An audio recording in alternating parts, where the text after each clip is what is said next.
showing out, making moves, no doubt. FFA pride, it's what we're all about. From classroom dreams to real world flair, we got the stories you won't find anywhere. Beyond the jacket where the stories unfold, voices of the future, fearless and bold. Tune in now, let the passion ignite. It's more than a jacket, it's a way of life. Beyond the jacket where passion meets purpose. Welcome back to Beyond the Jacket, the podcast where we dive into FFA members who take the lessons they've learned in the blue jacket and put them to work in real life.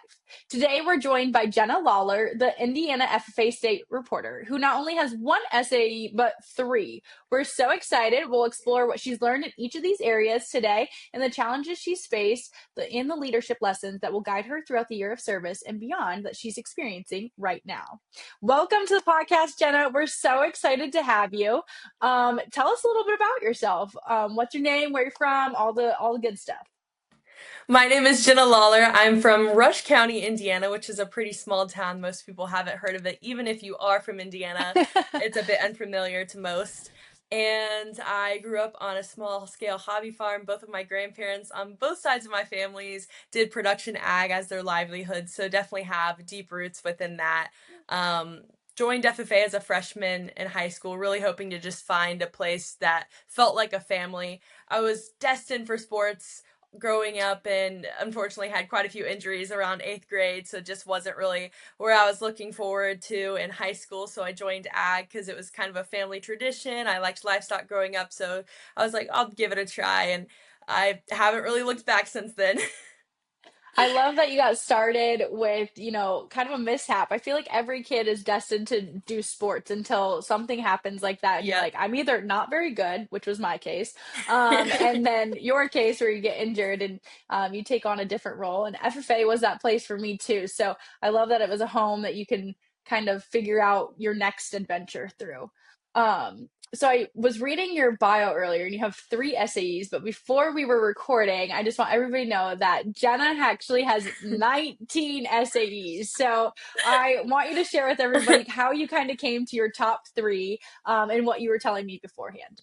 So when I say 19, that sounds like a lot, but in AET, the app we use, it's just easier to divide it out that way. So I raised a ton of different livestock growing up. So every animal is kind of divided into its own category. So if you look on my AET, it's kind of organized chaos. So it'll say hogs, cattle, and then even within birds, I have it all split up. So I have my layers, my broilers, my geese, my ducks. That's all split up and divided into its own SAE category, just so it's quicker and easier to track all the food and all the money side of those things.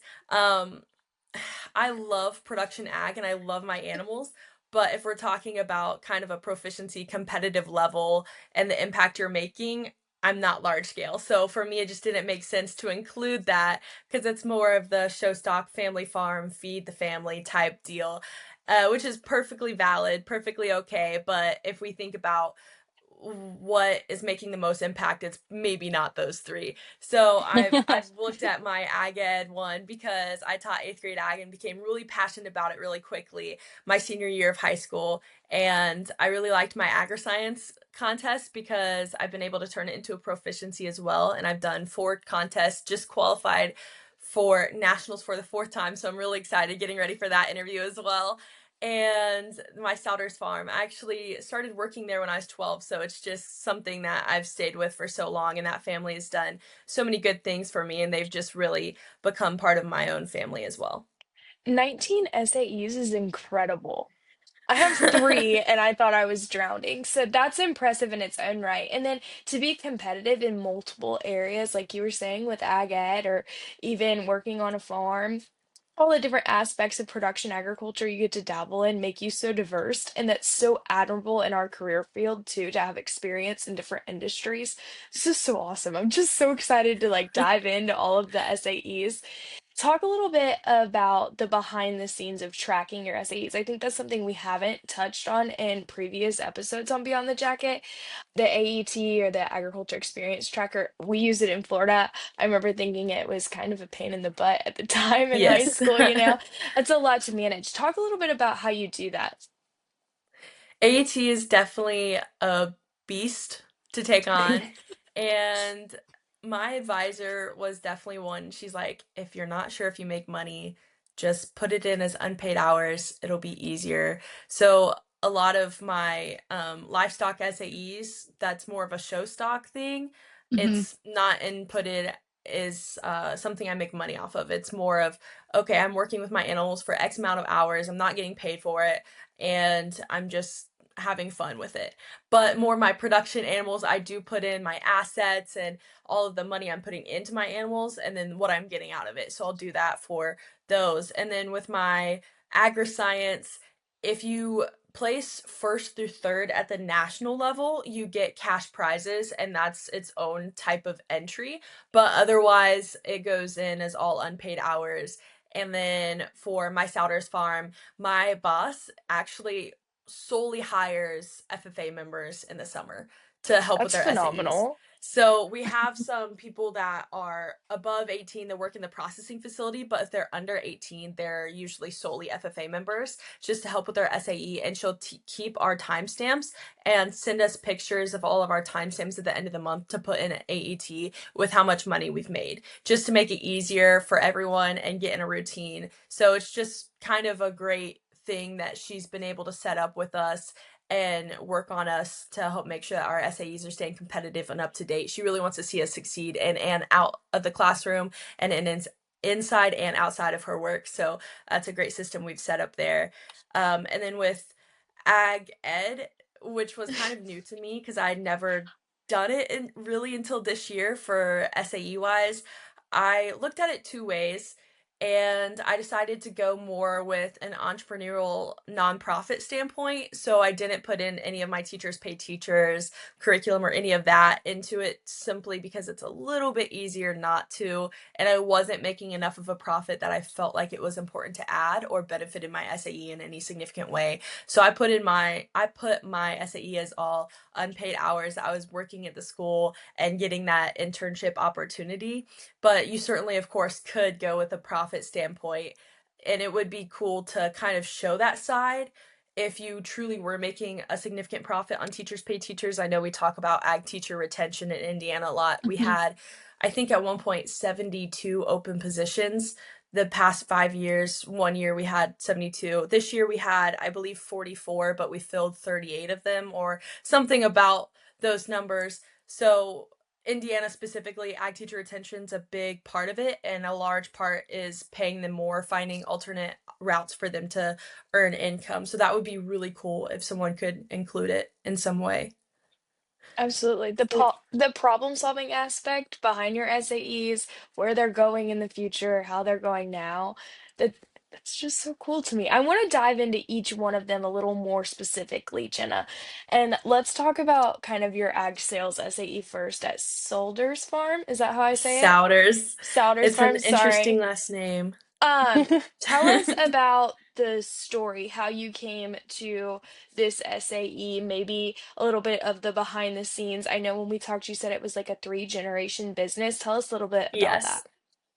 So it's so interesting because this weekend when we're filming, so September 2nd, it marks their 40-year anniversary of having the farm open.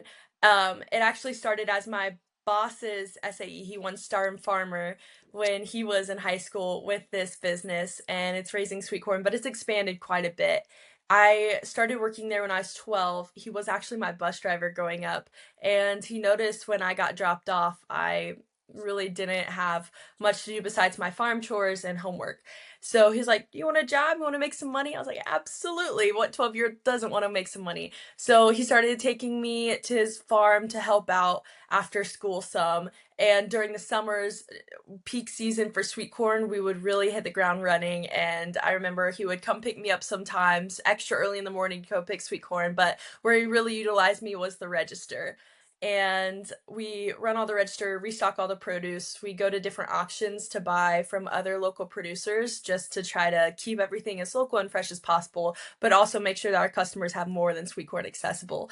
And we raise popcorn as well. He does row crops, and so that's corn and soybeans in Indiana. And we also have hogs and cattle that he works with. He has 2 daughters, they're 10 years old right now, they're twins, and I think one of my favorite parts of working on the farm is watching them find where they're gonna fit in. And he's always been very open. He's like, "Now, I'm not gonna force you to be a farmer when you grow up, but in the summers, while you're in my house, this is kind of what we're doing in the summer, all right? Like, you can have your own things, that's okay, but we need to do this." And thankfully, like, they both love farming and they both find their own passions. One of the girls is really into social media and AdCom and loves making TikTok videos to promote our business, and she loves talking to people, loves that customer interaction.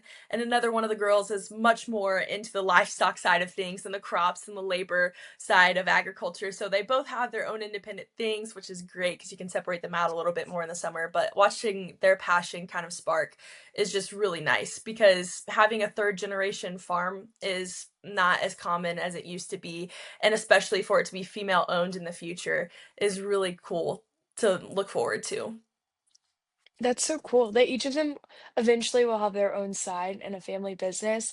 And like for me, that comes from a generational cow-calf operation. Like I'm seventh generation, and that's very uncommon. Like you were saying today, Yes. production agriculture and young minds is also very uncommon today. So it's inspiring to see that he's reinvesting in his family and inspiring his girls during summer, kind of similar. My mom would call it cow camp because we had to ship cattle out west to the feed yards. So instead of normal kids going to like soccer camp or things of that sort, we would always be on horseback working cattle and we called it Yep. cow camp. And my brother and I both love it. We both found our place in the industry.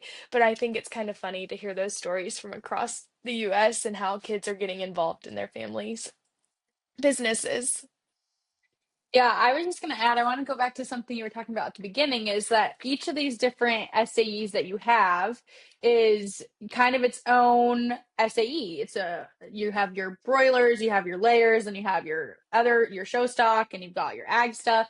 And I just want to commend you for the organization of that. That's going to set you up for a lifetime of success, Jenna.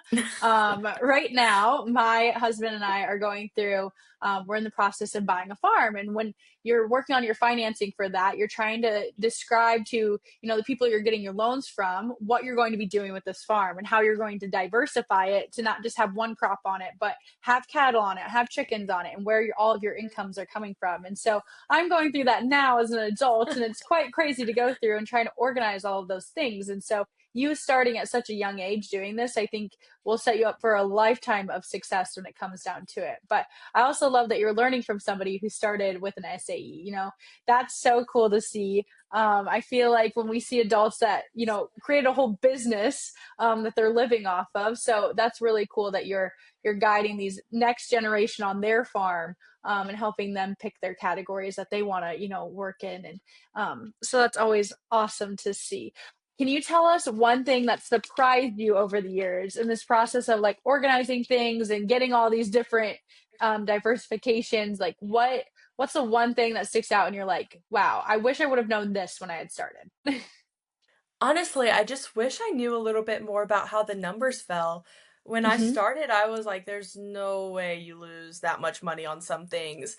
And when I started tracking the numbers and realizing how important it was to track the numbers, I was able to find ways I could make more profit within my livestock or within my Souders farm, like even working the register, I was like, I started tracking some things. I was like, I think we could maybe change this and make a little bit more money. And just simple small changes can really add up over time, especially if you're talking about profit. I did a project on the dairy industry this year, and one fact that like really just sticks with me is dairy farmers statistically only turn over a profit 3 out of every 20 years, and that's kind of scary. So not saying that necessarily small changes will completely change that fact, but I've seen within my own experience that small changes can really add up and make a difference when you're thinking about sinking or swimming with a farm. Yeah, that's a great perspective to have of, what are those small, like if you're wasting something on a farm. I was just talking to Matt, again, my husband, about him and his brother work in some cabinetry. His brother owns a cabinetry business, and they're always getting rid of like extra scrap wood. And I'm always like, we can't get rid of it. We've got to save it. I haven't Yes. thought of what to do with it yet, but I know there's a purpose for it. And I just saw on TikTok this weekend, some kid was taking scrap wood and chipping it all up, and then he was creating these fire bricks and selling them at their Hmm. local gas station. So I thought that was kind of cool. So when you're innovative and you see something like that, especially at your age, you're at the cash register, you're seeing what people are buying at the farm, you're seeing what they're utilizing those dollars on, and you're probably asking them quite a few questions. Has there ever been a time where somebody's like, oh, I wish you guys had this, and it sparked a new idea? Absolutely. That's kind of where our popcorn business started. It's only been 2 or 3 years that we've had this popcorn business, but we got asked a lot about those products, and his daughters wanted to take on a new project, and he said, all right, it's kind of going to be your guys' lead if that's something you want to take on.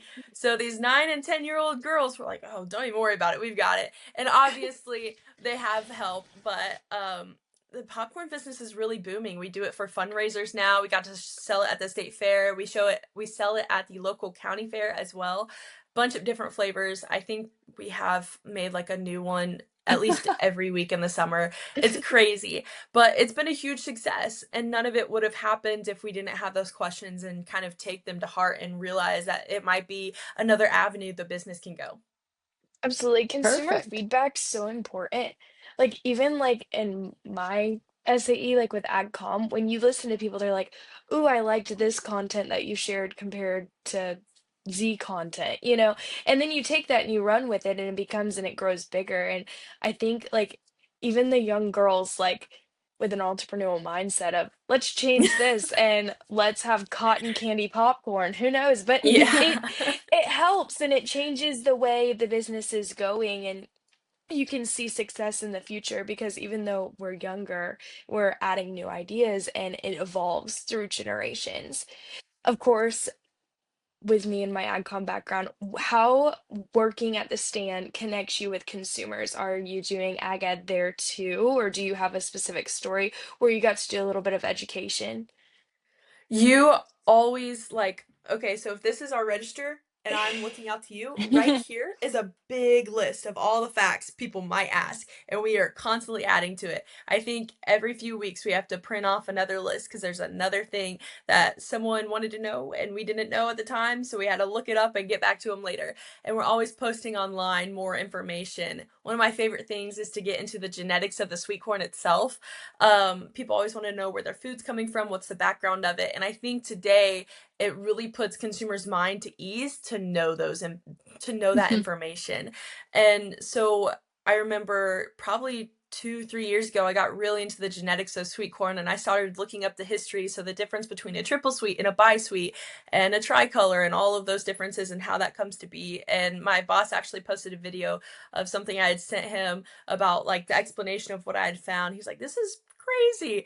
So that's always an awesome opportunity. People always ask questions. Probably 20% of what our job is just answering questions about what food is and where it came from and if it's genetically modified, what does that mean? What does it look like to be genetically modified? Does that change the nutrition? Like all of those different questions are obviously things we get asked on the daily basis. That's awesome. I was just looking at the website to see what kinds of sweet corn you guys had because Yes. we grow sweet corn, but we are always interested in seeing the different kinds. You guys have way more kinds than I even knew were possible, to be honest. Yeah. And so, So we pick it fresh every day. And so every day we'll go in and change the sign. So like this side's Montauk, this side's Incredible. And yep, we're always changing. there Yeah, you go. in We grow the Florida, incredible one too. Oh, in Paige, Florida, what you're gonna say? no, you're good. In Florida, like we grow corn, but like not on a large scale like Indiana and Iowa. So I love when you guys talk about like big production ag, row crops kind of things, soybeans, corn. And because we don't have that here. And it's so fascinating My with all the different varieties and so on and so forth. Like we have a great tropical climate and we can grow a lot of different commodities, but maybe not so much at the volume of yeah, places. my cousins are from Florida, so we travel and see each other quite a bit. And it's usually me going to Florida because that's a little bit more fun than coming to Indiana for vacation. But what I like about Florida is the diversity you guys have in ag. I feel like in Indiana, we are diverse, but a lot less than Florida in a lot of ways. You guys are able to grow a lot more fruits and veg than we can in our climate for longer terms. But when they come up to Indiana, they're like, wow, there's like so many fields. It's like so big. This is so cool. And like me being used to it, I just kind of block it out. I'm like, yeah, it's corn, I guess. I don't know. It's kind of boring. You get to look at the same thing all year, but it's definitely something you take for granted until you realize someone else's perspective on it. There you go. I Have either of you ever heard of ragbri? No. no. Okay, so ragbri is the registered annual great bike race across Iowa, I believe is what it stands for. Oh, But wow. there are Whoa. people, they ride from river to river in Iowa, and they come from all over the world to ride their bikes. And it's a 1 week bike ride that happens or race. And so they dip their tire in one river and then they ride across the state, and the path changes every year, the route does. But a lot of people don't understand the difference between field corn and sweet corn. And Yes. so there's tons of people that will go out into the field. They'll be from California or Colorado or New York, and they've never really experienced the difference. And so they'll just go grab an ear of corn from somebody's field. And I've seen it with my own 2 eyes, and they just take a big old bite out of it. And the look on their face when they Oh, do it is not very pleased. But it's always interesting when people come to Iowa and they think that everything is sweet corn here. And I'm sure the same experiences happen in Indiana, Jenna. I don't know yeah. if you've ever witnessed it where they're like trying to think that sweet corn is field corn and field corn is sweet corn. So that's something that our Iowa Corn Growers Association and Promotion Board is always working towards on ragbri. They always have a trailer out trying to explain the difference between the Oh, two.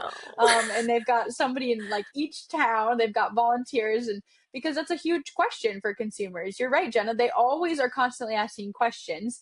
And so I think it's really entertaining when somebody sees something, but they become educated and they share that when they Yeah. get back home. But my favorites when there's a Facebook group for the ragbri riders and I'm in it. Not that I've ever ridden ragbri, I just like to see what they're commenting.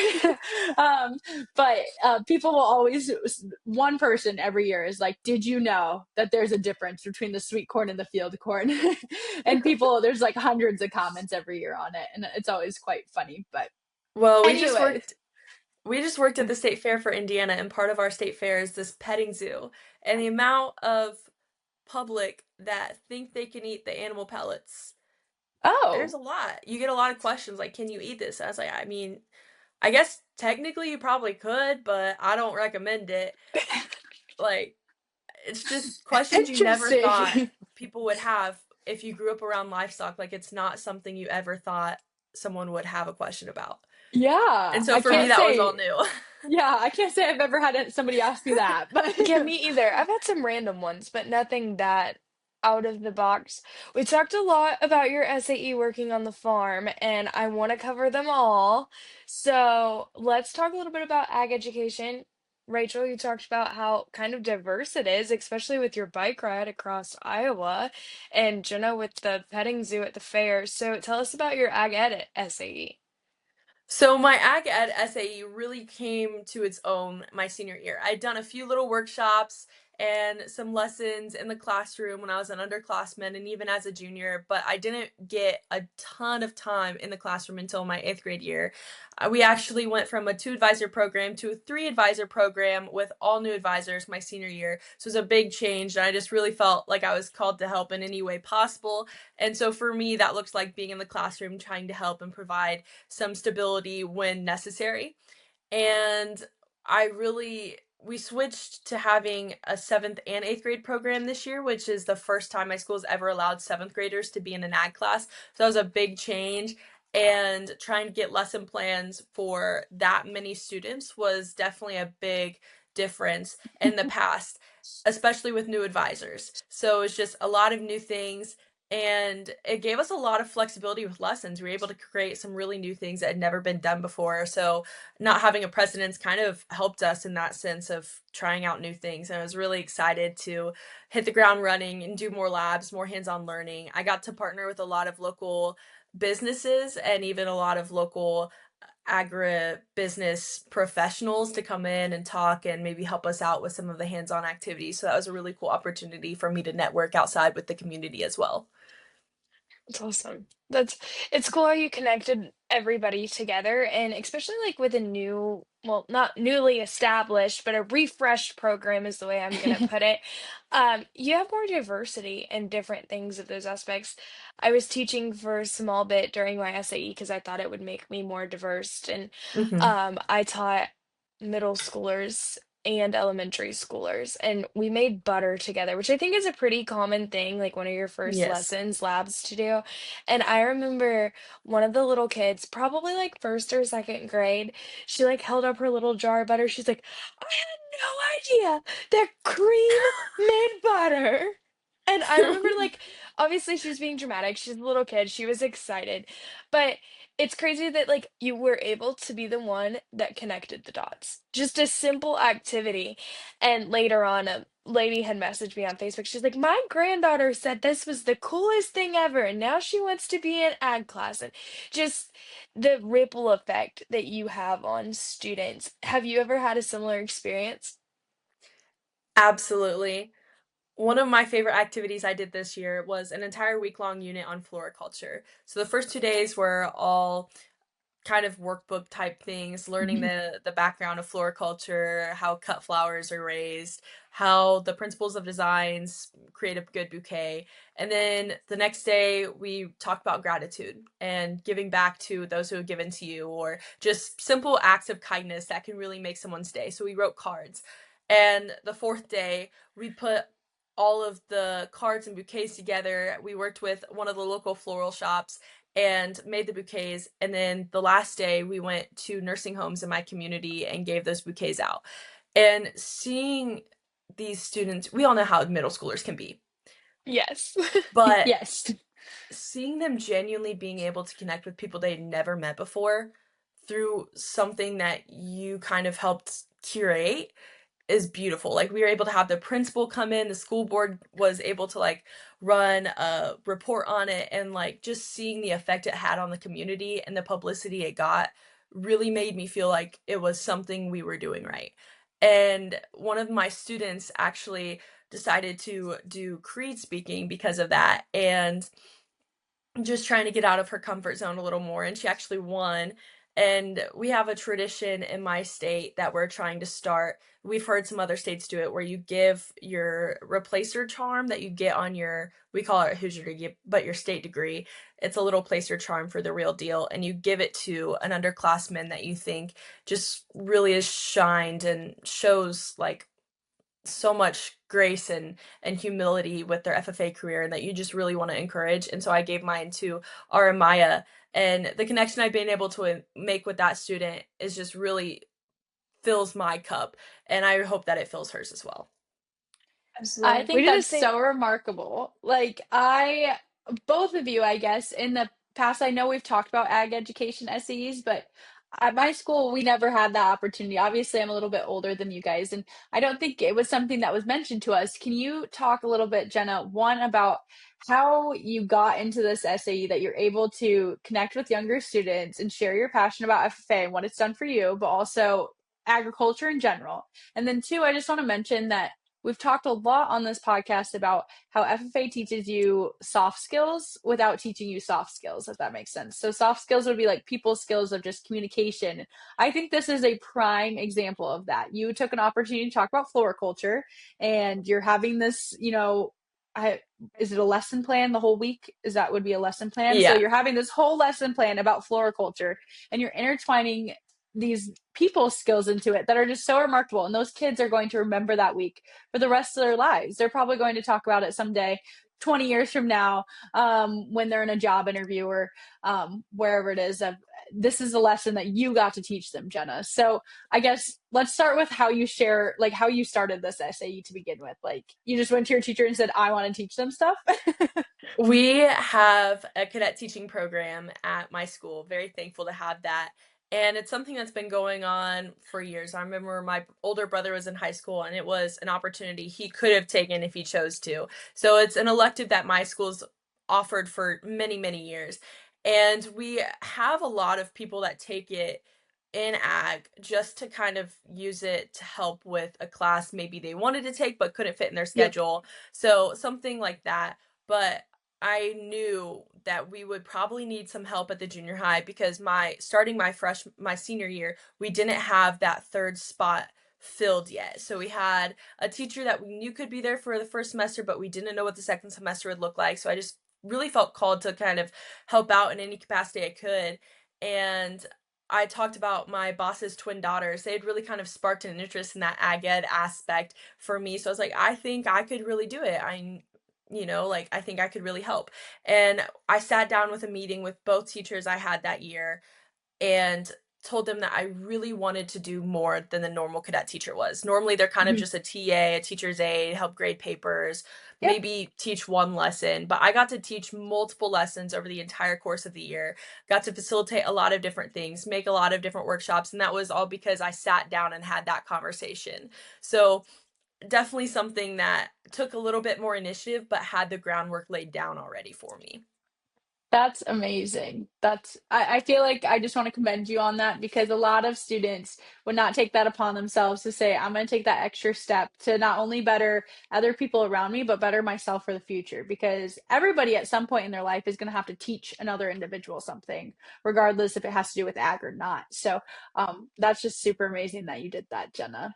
Okay, I feel like we've talked a lot about your SAEs.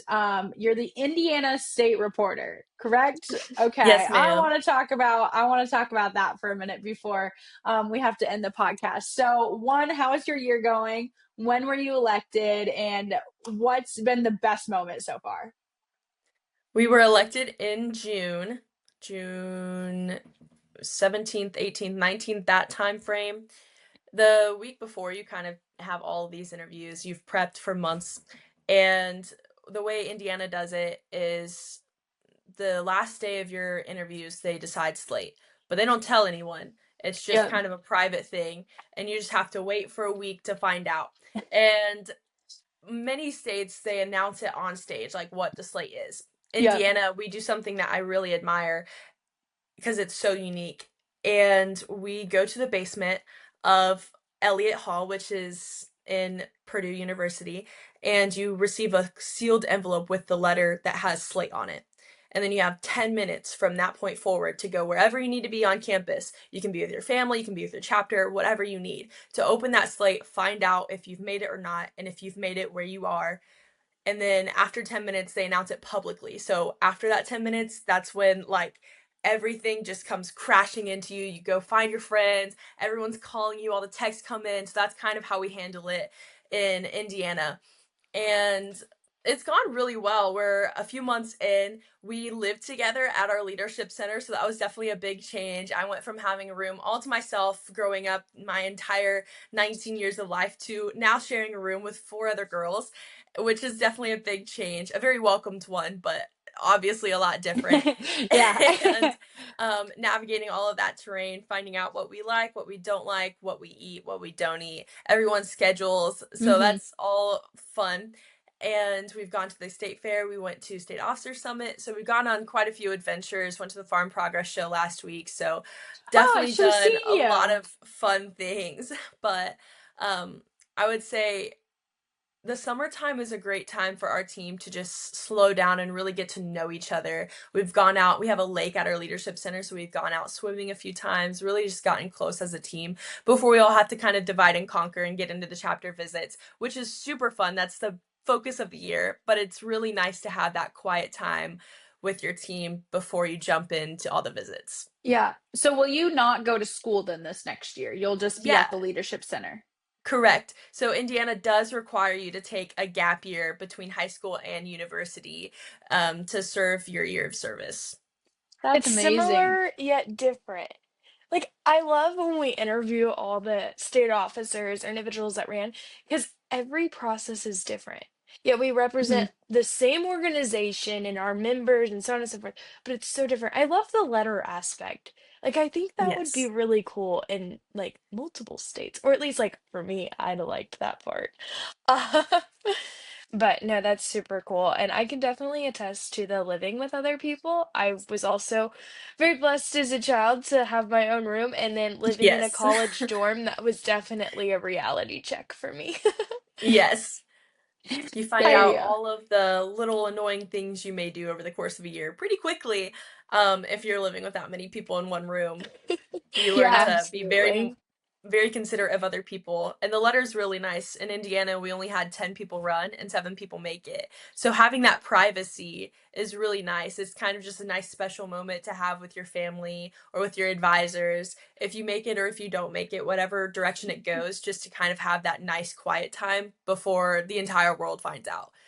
Yeah, I think that's really awesome because it probably has helped a huge amount with the mental health aspect. A lot of Hmm. students, when they're going through that experience, FFA is your life. And I remember, being in those shoes and FFA at the time was everything to me. It was really what I wanted my day in and day out to include. And so I can't imagine if you don't receive an opportunity like that, it's probably pretty tolling on you. And so having to have your family around you during that is probably a huge um, help for those students that don't get to be state FFA officers. So when they're announcing slate, that's who gets elected, or is that just who's on Yes. the slate? Okay. So once they've made Slate public, they'll post it on social media. The next day, so we find out at night, and then the next day they'll do a delegate business. So every district, we have districts in Indiana, will either propose to pass or fail Slate. So Mm.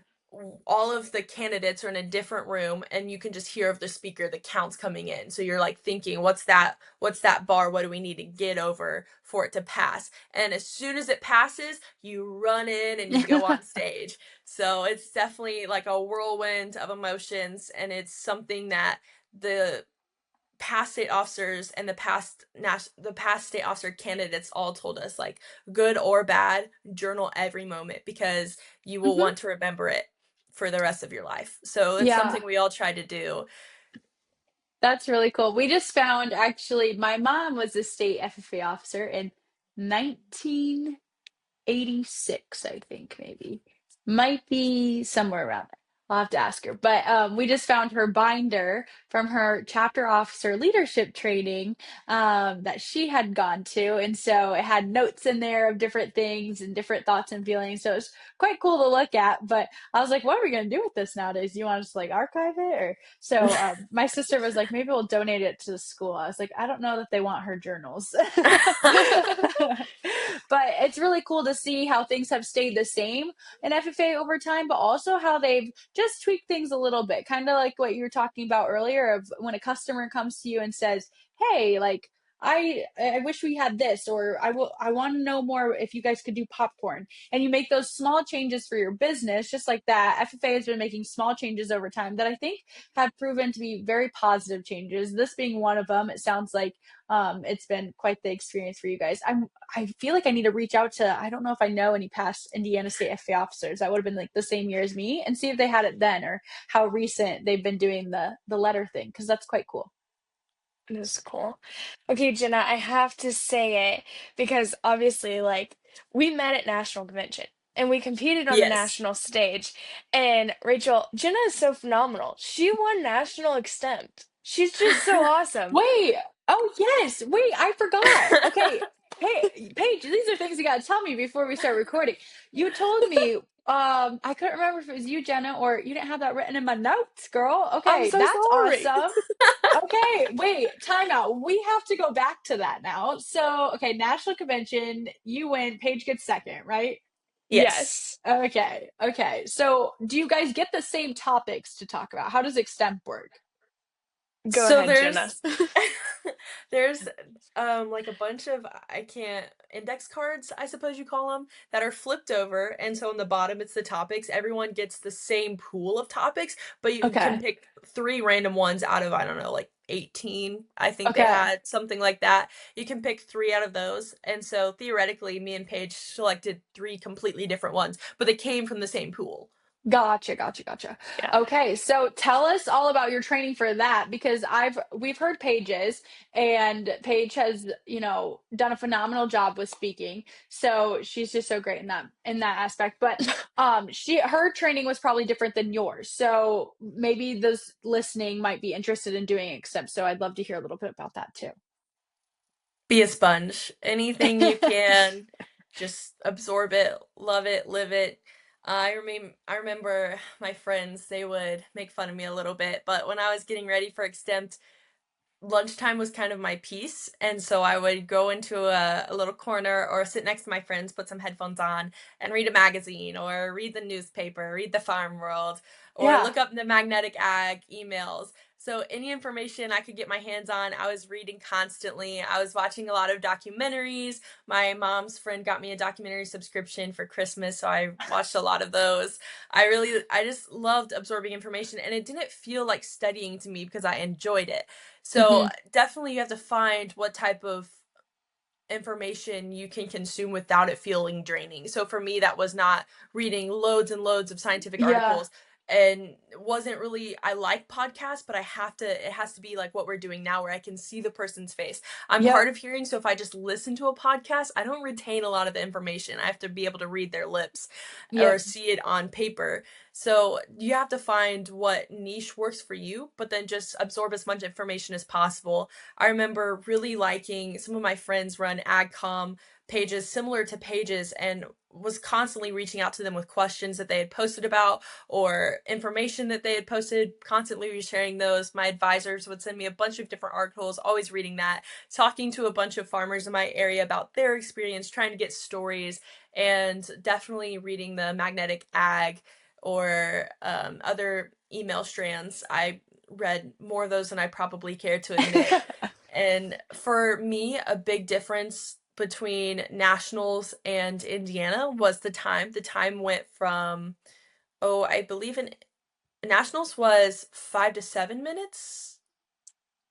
Oh God, it's been what, 2 years? Yeah, I can't remember, Six but the to time eight. was Six different to by eight. like six to Six to eight, eight. and Indiana is 5 to 7.